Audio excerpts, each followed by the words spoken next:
During the journey to Istanbul, first of all, we could hardly move because we were told that, because of so many people, if there are too many of us on the deck, on one side, the vessel can be in danger.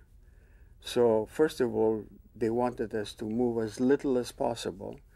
And also, once we are on a deck for a few hours, also to try to keep the vessel in balance by not going too much on one side or the other. So we were directed, some people on the left side, some people on the right side, then go slowly.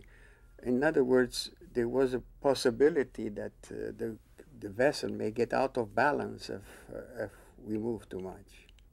So the conditions were such that you just stayed in your bunker as much as you can without moving.